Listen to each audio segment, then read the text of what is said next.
The USS North Dakota is America's new Dreadnought battleship in Update 2.1 New Power.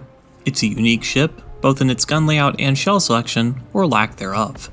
So, how does it stack up against the other new Dreadnoughts? First, a bit of history on the USS North Dakota.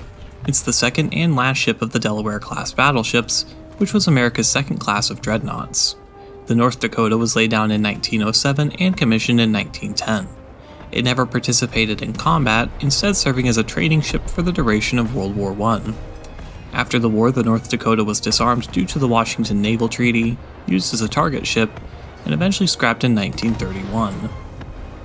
In War Thunder, the North Dakota has 10 305mm cannons split into 5 turrets and is able to get all of them onto a single target in a broadside.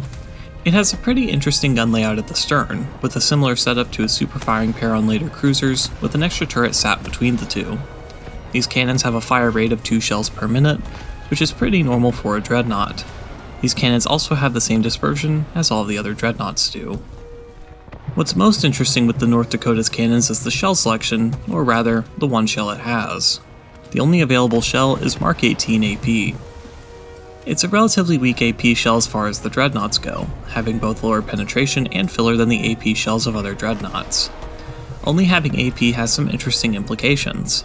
The North Dakota is better against Dreadnoughts and larger cruisers when stocked than the other Dreadnoughts would be, since it doesn't need to unlock its armor-piercing ammunition to be effective. However, the lack of HE or SAP can make the main guns ineffective against ships that have less armor, as the AP shells will overpen and not deal very much damage. The North Dakota secondary cannons consist of 14 127mm cannons and 2 76mm cannons. The 127mm cannons have a fire rate of 14 shells per minute and alright dispersion. They also have semi-armor piercing and armor piercing capped shells. The APC shell is almost directly superior to the SAP shell, losing about 1% of its explosive filler for about 32% more penetration. They have the same fuse sensitivity, so there's not really a reason to use the SAP shells over the APC shells. These cannons are pretty good, and can provide extra damage output while the main guns reload and effectively deal with lighter ships such as destroyers. The 76mm guns have a high fire rate of 19 rounds per minute, and are mounted pretty far above the hull, along with having airburst ammunition, making them surprisingly effective against aircraft. It's not a great AA defense, but it is something. The last part of the North Dakota's weaponry is 2 underwater torpedo tubes at the bow of the ship, with each having 5 reloads for a total of 12 torpedoes. These torpedoes have pretty poor stats, mostly serving as a weapon to use against enemy dreadnoughts at close range, and not much else. In survivability, the North Dakota isn't great for a dreadnought. Its ammo peaks out above the waterline, and it lacks a turtleback armor scheme. The belt covers a lot more of the ship than the belts of other dreadnoughts, however the rest of the hull is lacking in protection, meaning that even high explosive shells can damage the crew of the North Dakota if they hit at the edges of the ship. The most notable weakness of the North Dakota is to long-range plunging fire, as it lacks in deck protection. It's still quite tanky when facing destroyers and cruisers, but as far as dreadnoughts go, it's on the weaker end. Last is the North Dakota's mobility, which is average for a dreadnought. 40 km per hour is pretty slow, though the biggest negatives of it will only really be felt in enduring confrontation and other particularly large maps. In normal matches, the low speed makes it difficult to cap and dodge torpedoes, but this is pretty normal for a dreadnought. For the playstyle of the North Dakota, it does best at taking down enemy cruisers and close-range brawling.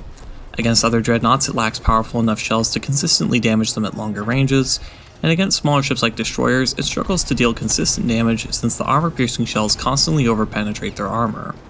To maximize the effectiveness of the North Dakota's armor, it's best to get into close range and angle it, though the lack of protection on some parts of the hull means that you'll still be taking damage throughout engagements, and torpedoes are a major threat at close range. Aim for enemy ammunition racks at close range, trying to detonate them for instant kills on enemy ships.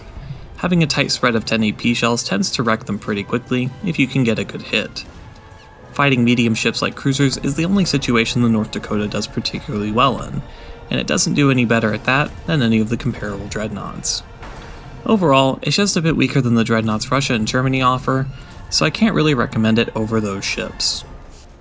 For modifications, I would recommend the following order: toolset, fire protection system, rudder replacement, 5-inch APC, shrapnel protection, ventilation, propeller replacement, ammo wetting, and engine maintenance. For crew skills, prioritize leadership, main caliber reload speed, crew interchangeability, fire prevention, and ship control. Thank you for watching. I'll have another review on some more Dreadnoughts up soon, and this time on some much better ones.